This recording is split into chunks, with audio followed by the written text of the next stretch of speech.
Welcome back to Dad's Deals and Dumbbells, the podcast where dad life meets business hustle and barbells. We're two dads, one chiropractor, one lawyer, both entrepreneurs trying to raise kids, stay fit, and build something meaningful without losing our minds or our gains. Whether you're chasing toddlers, you're closing deals, or you're trying not to pull a hamstring, we've got real talk, real dad hacks, and some unfiltered opinions as well. It's season 2, and we're back. We've gotten some new stories, new adventures, and a brand new on-location twist. I'm excited, Mitch. Definitely. Mitch and I were talking about this past couple of weeks. Had a couple ideas about doing some stuff on location. We're changing around a few things. We're less shady than we were. Yeah, we definitely started. We've learned a lot. People have asked us what to do. Yeah, that was kind of cool. I was telling Mitch right before we got started that a friend of mine expressed some interest in the podcast. He was asking us about do's and don'ts and what kind of equipment's needed and so forth. I'm like, well, let me tell you about some of the mistakes we made. Let me tell you about the time that Mitch didn't turn my microphone on. Oops. We definitely have gotten used to using the headsets. Yeah. Much to my chagrin. Yeah. Well, we look awesome in them, so, there's that. For sure. So as we jump back into things here, we obviously got through the holidays. We did. You had a new dog added to the family. Uh-huh. How's that going? It's going great. So people are clear. You have 3 French bulldogs. Now I have 3 French bulldogs. Yeah. And 3 kids. A house full of chaos. And no partridges in the pear tree. You know what Frenchie's name is? Bruce. Bruce. It's a very strong name. He's a big boy. So apparently he's the biggest one in the litter. And we're trying to stick with the Disney theme because we have a Chip and a Belle from Beauty and the Beast. It just didn't make sense to name him like Gaston or Lumiere or Cogsworth. I'm like, they can't make that work. So who's Bruce? So Bruce is a combo of like Bruce the Shark from Finding Nemo. So still along the Disney theme. Okay. Also Bruce Wayne, since he's a Frenchie, looks like Bat Dog. He's got massive ears. So Batman, Bad Dog, Bruce Wayne there. And my family's a big Bruce Springsteen fan, so tagging that on there too. You name him the boss then? I should name him the boss. That'd be a good one. But I haven't seen that new the Bruce Springsteen movie. That's on my list. Yeah, so it came out in November. We'll not see that for sure. Nice. So the potty training's going well? No. So because we took that week vacation for our anniversary last week, we had a friend of ours, front desk teenagers, got dog sitting for the week. Or has he regressed? He definitely regressed. Like within we got home at 7:00 on Sunday. He peed literally 3 times. And then I got home last night and I'm like, there's little puddles of pee everywhere. And I'm like, are these ice cubes that melted or is it the dog peeing? I'm like, this is ridiculous. I was not happy. Uh-huh. Yeah. And then the standard, don't worry about it. It's just another dog. You won't have to do anything. The dad thing, that's not going to do it all. We'll take care of it. Yeah, no, I've cleaned up all the pee. Is that good for your kids or for your wife? My wife. She's like, it's no big difference. You won't do anything. I'm like, oh, sure. Okay. Mitch, I'll tell you real quick. We have 2 cats. I agree for us to have 1 cat. Mm-hmm. And when I show up to the shelter where we're going to adopt a cat from, there are 2 cats there. It's a mother and a kitten. And I'm like, there's 2, we're getting 1 cat. Oh, no. It's a package deal. We walk out with 2 cats. And that was the same thing as I said, I'm not changing the litter box. I'm not cleaning up the cat. No cat puke, no cat nothing. And that has gone right out the window. So Yep. There's that. Yeah, I knew it was going to happen. It's just, Yeah. there were other selling points, and I agreed, so it's fine. Yeah. Frenchies are fun. Definitely have a personality. Definitely. Holidays went all right?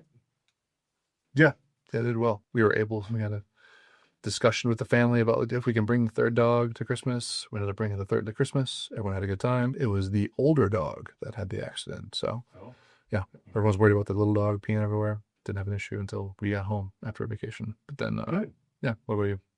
It was good overall. I jokingly tell people when they ask me how the holidays were, I say, well, there wasn't really any family drama. So for me, that's a win. That is a double. Big family, a lot of big personalities. Family drama is entirely possible. We did Christmas at home, then we went to my sister-in-law's for like my in-laws side of the family Christmas. And then the next day we drove down to Springfield to do a little Christmas with my mom.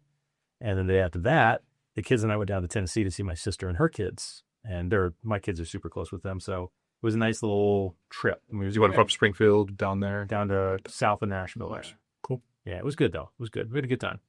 A little bit warmer than up here. Definitely. No coats whatsoever. Really? Yeah, and as we're driving back into town, it's sleeting and the roads are icy and it's like 20 degrees. Yep. And it was literally like 65 down there. Yeah. Strangest thing. That was us on Sunday. It was 80 and sunny and 20s. Yeah. So, but your vacation was good too? Yeah, it was a good week.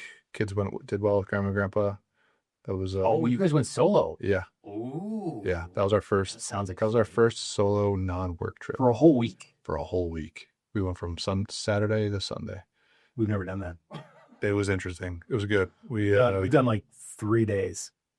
We had a good time. Good for you. Yeah, it was fun we found some I'm used to traveling and kind of going off the beaten path and not really having a plan, and Ella's not. So it's just like, I don't really care what we do. What do you want to do? I say, I don't know. I'm like, well, as we're sitting on the plane, because we had a delay in Chicago for an hour because of that Venezuela thing. Yeah. They stopped all the flights around Mar-a-Lago, Miami, all the way like as far south as St. Thomas, which is another like 2-hour flight. It took us 3 days, like 2-3 days to get to St. Thomas. On the delay. Yeah. So like that big of a distance. We were sitting on the tarmac for an hour and like, oh, we'll try and find a place for dinner. And when you think of Osaka for sushi, what do you think of? Like a nice place, a buffet, decent sushi. What do you think? Wait, what is Osaka? That's what I'm saying. If you found, Oh, if you're searching for a place and you see this place called Osaka, because there's an Osaka in Bolingbrook, and there's Osakas that I've had in the past, and they're all usually like Japanese sushi buffets, Asian buffet type of deal. Yeah. Oh yeah, the Osaka buffet. Yeah, and So there's that one. I've heard of others. Everywhere I go, there's an Osaka somewhere. We found this place literally like on the same block of our hotel called Osaka. We show up and we book the reservation. Is a deposit for the reservation of like $50 maybe. And okay, this is legit. We're not missing this. And it's Miami on like, I don't know what Miami thing is, but it was Miami.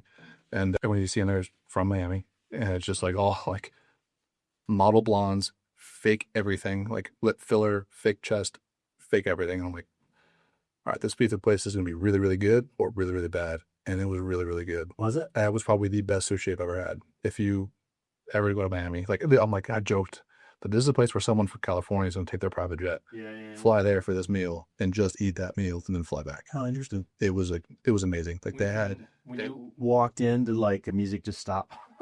No, I was no. It was no. It was. I believed it right in. No, not at all. No, we still got like sore thumbs. Everyone's in like a low cut shirt, tube tops, and like clubbing things, and like Ella's in like a standard Midwestern dinner outfit. I'm in like a polo and jeans. I'm like, this is not Chicago at all. Everyone's wearing like white pants. Different vibe. Yeah, like the sweaters on the shoulders. I'm like, oh man, but the food is amazing. Like the tuna was literally purple. Really? Like fresh tuna. Nice. It was awesome. Nice. The rest of the trip was good though. The rest was awesome. Awesome. Good for you. I'm glad you guys got to do that trip. That's pretty exciting. Definitely suggest a week-long kidless trip. I don't know like to pull that off, but I like the idea. Real place to go. Yeah, good. Mm-hmm.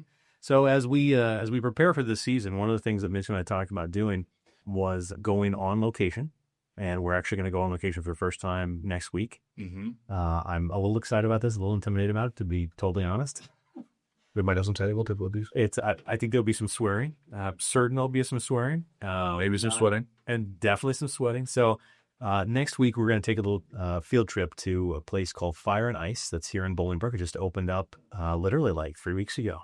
Mm-hmm. I stopped by last week to meet the owners, take a tour, asked them if it was all right for us to come and film on location and so forth. And they're very nice people. And the sauna, they had one heater on, up to 2. Huge sauna. And you know the temperature of the sauna at Lifetime? This is hotter. We're with one heater on, dry sauna. Yeah. So it's the idea. So we're clear. The idea is that we're going to do the sauna. You come out, you take a quick shower to rinse off the sweat, and then you get in a cold tub. And they have, I think it's 4 cold tubs, and they're different temperatures. And they have really? Yeah. And so you can pick the temperature. What's the range? I think from down to 40. Yeah, it's down that territory. Yeah, nice. Yeah. So I'm picking that one right off the bat. Right off the bat. I can already tell you what's going to happen when I get in. I'm going to start cursing. Oh yeah. So we're going to go there. We've got a couple friends that are going to join us. One who was on the podcast previously, and then my brother-in-law is going to come as well. Should be entertaining. I think. Should be an experience. Yeah. So. As we talk about this, though, we put it out there in part because if there are people who are listening who have suggestions of where we might go, let us know. Whether we're doing an experience like that or we're going to go check out someone's business. We're going to try to go remote, see how it goes. I don't know if the quality of the audio is going to be as good as it is in here.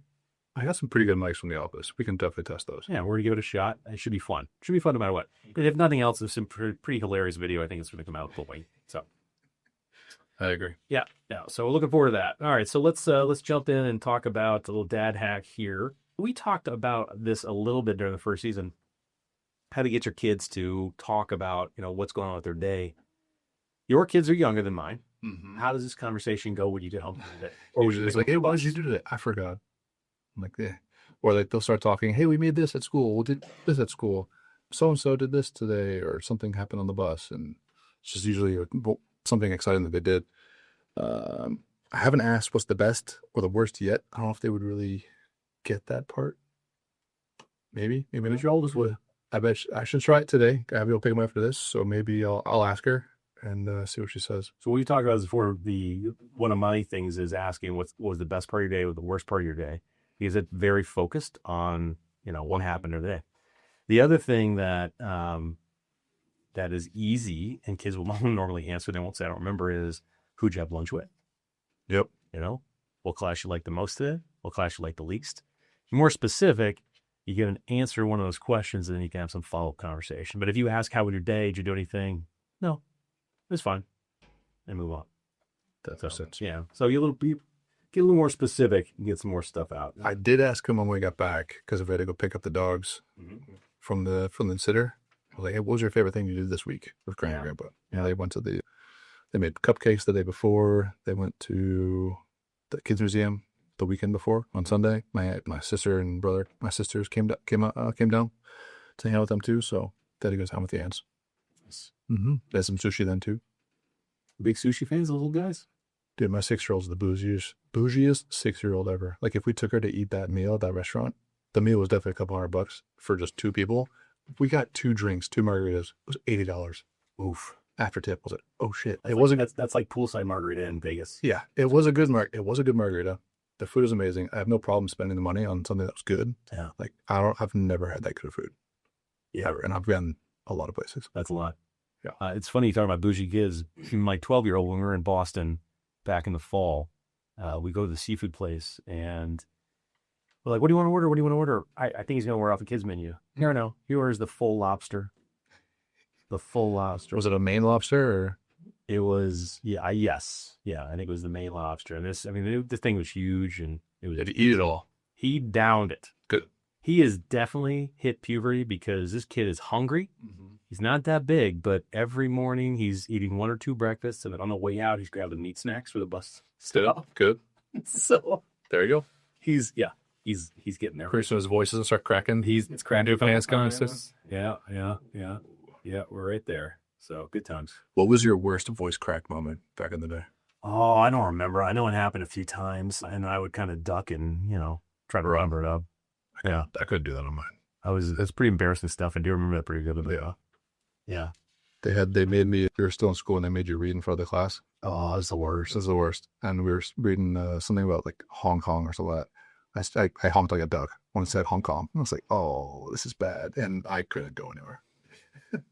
Yeah, that sucks. Yep. That sucks. All right, let's shift gears a little bit here. When we first started the show, we had a little bit of conversations about this, but for people who may have not seen those episodes, you can always go back and watch them, but there's like 30 at this point. So it was a decent number. Yeah. One of the topics here that we chatted a little bit about before, and I'll just kind of ask you, Mitch, and we can go back and forth, which is why we became our own bosses. When did you first know you needed to be your own boss? Because you made the conscious decision, as I did. Some people don't. Some people we had on the show were pushed into the situation where they had to. Yeah. They were let go or something like that. Yeah. But when did you first know that you needed to be your own boss? I don't know if there's one particular time. I would say over time it's more like, hey, I'd rather just do this on my, like I could see myself doing this better, or running this the right way, or I want to make my own schedule and not have to worry about people saying I can't do that type of thing. If you ever follow the Enneagram things, like the 1 through 9s, apparently I'm a number 8, and I don't like to be controlled. So there's that part. I guess that just means I'm bound to be my own boss. Your wife falls in that category too, does this year? She's not, even though she says she's a different number but also, the type A doesn't want to be controlled type of deal. Yeah. We're both very stubborn. That I definitely see. Yeah. So it bodes well for success. Thanks, Yella. It's all right. What about you? I think I had the first taste of being my own boss when I was a kid. I had a little lawn mowing business, and I got to make my own schedule and decide when I was going to work, and I loved that. And I made as much money as I worked.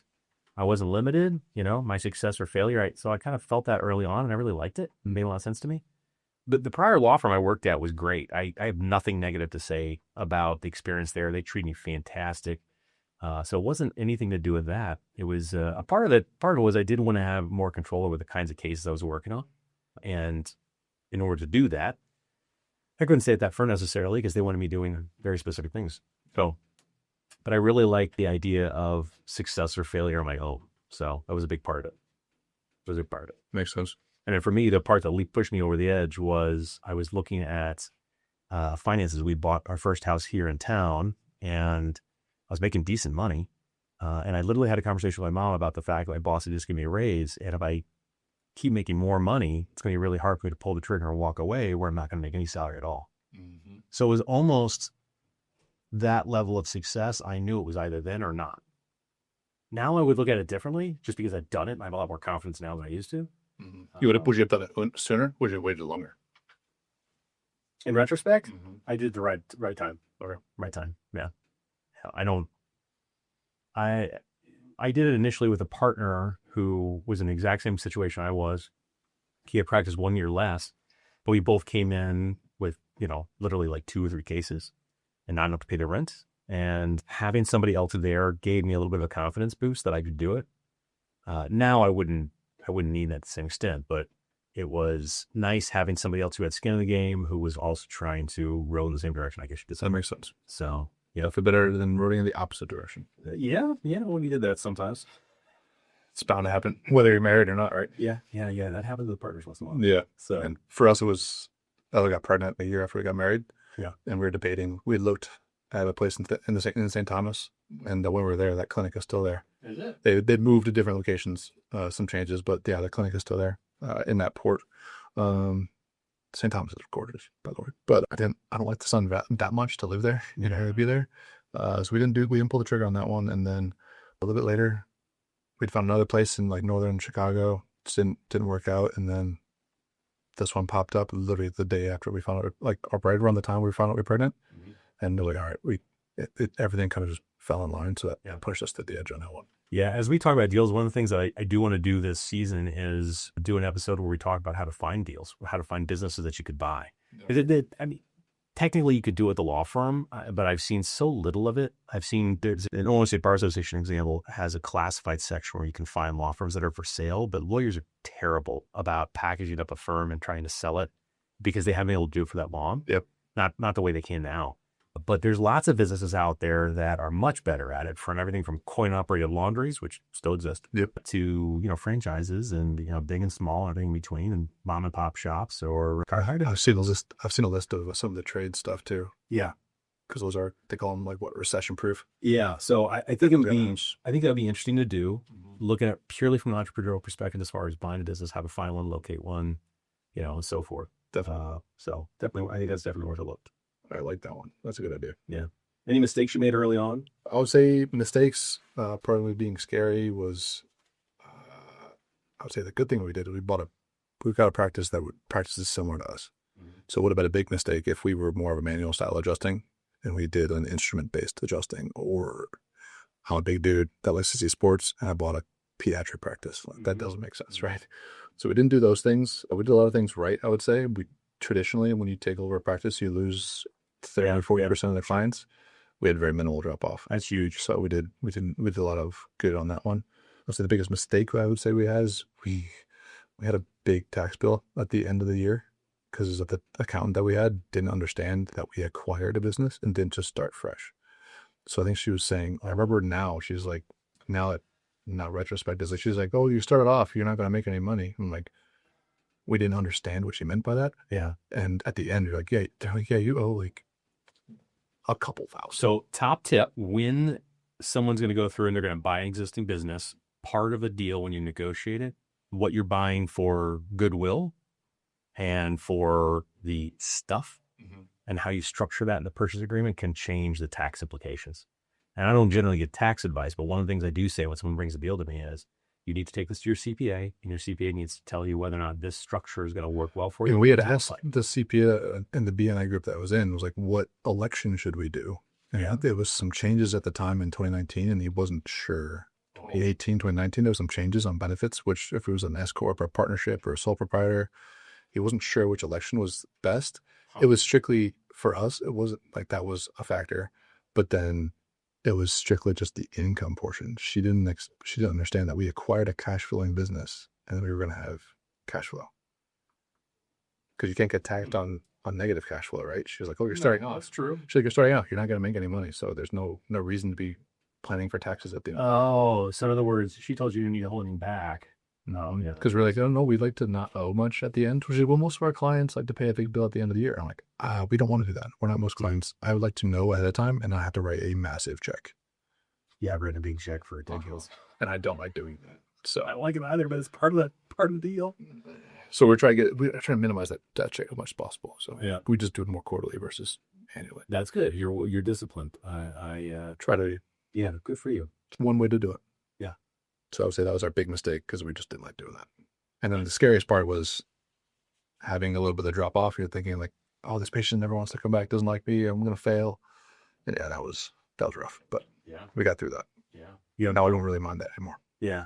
Once you build those relationships up, it's obviously a lot better. But when you're trying to take an existing business, hand off the customer or client, patient in your situation, well, sometimes it's the goodwill's huge. So one of my second jobs on the board of directors of a community bank, we recently acquired a financial services business to add to the one we already had. And the person who's run it for a long time he's been doing it for decades. So his customers have been with him literally for a couple decades. One of the critical pieces about making sure that's successful is making sure those people are handed off. They're introduced to a new person. There's a new relationship that's nurtured, and they learn to trust that person. Otherwise, you risk that person leaving. Yeah, because they don't know, like, I trust you. Where would they go? 100%. Yeah. And if you're not doing that and you're acquiring a business, you are playing Russian roulette. For sure. So, anyway, you want to jump over to Quill's Corner? For sure. So yeah, with Quill's Corner, there's a new health tip I was listening to in all the free time I had last week. I was just listening to podcasts, like sitting at the beach. I was reading a book, or beach or pool. It was great. One of the podcasts I was listening to, it's a PhD on like health and fitness and stuff like that. And this lady was going over this new study. Like, have you heard of like 1 minute equals like 1 minute of vigorous activity equals like 2 minutes of like steady state? Yeah. That stat's wrong. It's actually 8 minutes. 1 minute of vigorous activity. So when you go by zones, depending on who you talk to, like when you just like based on the normal healthcare guidelines right now, the exercise guidelines, vigorous activity is like zone 2. So it's not that vigorous to someone who's active. But for the average person, vigorous is zone 2. All right. So help me here. Yeah. So basically very vigorous activity. So 1 minute of zone 4 or 5, very vigorous activity, is the equivalent of 8 minutes at zone 2. I gotcha. So when I say the problem is the definition of vigorous. So depending on which guidelines you're looking at, which person you're talking to someone like us, vigorous is zone 4 or 5. Okay. Oh yeah, absolutely. So extremely vigorous. So doing 1 minute of that equals, as far as not just calories burned, because the issue with that 1 to 2 is they're looking at the calories burned, the metabolic benefit. So as we're talking about this, because a lot of people may not be familiar with heart rate zone training, and it's a little different for everybody, but you've got your maximum heart rate, right? Which is generally the guideline is, if you calculate it, you could do an exertion and bust your butt and figure it out, and calculate it with a monitor, or you calculate it based on your age minus 222, or 220 minus your age. 220 minus your age. It's kind of like your estimated max heart rate. How did MAGA look? Because it does decline as you get older. So 172, and that's pretty high. Mine's higher than that. So, but then you've trained to do that too. You've done it enough to where right. Yeah. But you're not someone that's sedentary. But doing it. Absolutely. So going back to the conversation, if people are interested in doing this, they need to understand the different zones. So at 5 is your is high, like you're not talking, you can't stay. You're not doing that for a long time. You can only do that for like 30 seconds. Yeah. And in all honesty, that's also where a lot more injuries happen. If you overtrain, and depending on the style. So if you were to do running, yeah, that'd be rough. Yeah. But if you're just rowing or a low intensity, like elliptical or I can't imagine getting to zone 5 on elliptical. yeah, I mean, I knew you could do it. that'd be rough. But I like doing so when I do those things, I like doing them on the rower or the ski erg. Ski erg or the air bike. Intense. Well, I hate Air bike. I hate that. Well, that's the point. It's not so. But would you rather do it for 8 minutes at a steady state or 1 minute? I'd rather not do it, Mitch. I understand. But if it had a gun, if it had a gun to your head, you had to do it. Would you do it for 8 minutes at steady or 1 minute? All right, that's Sucking ass. That's fair. So we'll finish the zones here, and then we'll take a break. Yeah. Reset this camera. So you've got zone 5, 4, 3, 2, 1. Obviously, One, and they also set it to like you don't have to track it by heart rate, but how you can have a conversation. So like zone 2 is where you can have a conversation, but it's kind of difficult. Zone 3, you're saying like one word every couple of steps. Zone 4 and 5, you're not having a conversation at all. 5, you're basically surviving them. Yeah. Yeah. If you're doing endurance training, a lot of times that's going to be done in zone 2. Mm-hmm. And that's where there's some guys that was Peter Tia did a podcast with, like the guy that won Tour de France. Mm-hmm. At zone 2, that dude's putting out like he said like 300 plus watts on a bike at zone 2, and he'll do those hours. You can do that pace. So people understand 300 watts on a bike. That's a good amount. Like I could do it for short periods of time, but like this morning I was on the bike, and I think over the course of an hour I averaged like 165. Like I could do 190, probably do 200, 300 is a lot. Yeah. Then when he said it, I was like, I didn't have perspective on that other than this dude won Tour de France, so that's probably a lot. All right, let's take a quick break. I'm gonna reset this camera, and we'll keep going here. One of the first things we need to acquire probably is a camera that we don't have to reset every 29 minutes and 59 seconds. Yep. So anyway, zone 2 training, zone 1, 2, 3, 4, and 5. Check it out if you haven't ever done it before. There's a lot of value to it, especially if you're actually training for something. It's one of those things that's just, it's consistent, it's measurable, it's kind of objective. If you're not really guessing, if you don't know, like if you're kind of getting into it and you have like it's an easy way to go, here's the outline. There's a lot less guesswork. As we're talking about this over break, one of the things I heard as well in terms of swimming is that for every distance you swim is equivalent to running, I think it's like 4 or 5 times that distance. Yep. If I mentioned that was a good one. But yeah, if you're trying to fit in like a good workout in a short period of time, that's how you do it. And like that 8x in time is the equivalent for like metabolic benefits too. It's not just burning calories. 8x though. So 8 minutes. Yeah. Yeah. So that's like you increase your insulin sensitivity, you decrease your heart rate over like your resting heart rate variability changes, like all those metabolic markers to health get better at that stage. Nice. All right, good tips there. Yeah. Put those to use, people. To use. All right. So as we move on to season 2 here, talked a little bit about this before. We're going to do some on-location shooting. If you have suggestions on where we should go, what we should check out, whether it is a health facility, it is a business, it is, I don't know, maybe something father-oriented, you let us know. We'll be happy to take some suggestions. And if you want to go with us, that's a possibility too. Let us know in the comments. You have a business that you want to promote and you want us to come by, let us know. Yeah. Good stuff. They definitely do the comments. Yeah. So let's talk about season 1. What did you learn from season 1, Mitch? From our guests? Or from Jonah? Oh man. I do like Coach Joe a lot with his journey on like the IT and then just making his passion his thing, doing all the triathlete stuff. The pizza one, that was good too. Obviously, like pizza. That was interesting. Have you come a lawyer? Yeah, that was interesting because if people didn't see the episode, we got Eric's Pizza. Yeah. So the owner, one of the owners, was a lawyer, and then became kind of a lawyer for the business, and then pretty much left the practice of law, and now just runs a business, and it continues to grow, and it's doing great. And to follow the passion, I really enjoy it. Have you tried the pizza yet? I've not. I took Henry to it. I've been there like 3 times since. Have you? It's awesome every time. It's good stuff.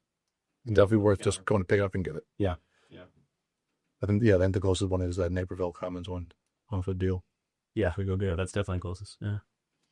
Yeah. No, I tell you, I really enjoy. I was trying to explain this to somebody the other day when we were talking about the podcast. Like, oh, you made any money? I was like, no, we're probably gonna make $1. But what it does do is it gives me a break from the monotony of the normal work week. Like every person we've had in here, I've had a good time with them. I've enjoyed hearing their story, hearing about how they got to where they are, whether that was as a father or as a stepfather or as a bonus father, or whatever we're going to call it, or as an entrepreneur. I've enjoyed all of the conversations. Although there's something I got out of each one, to be totally honest. Yep. Yeah. Without, how was it?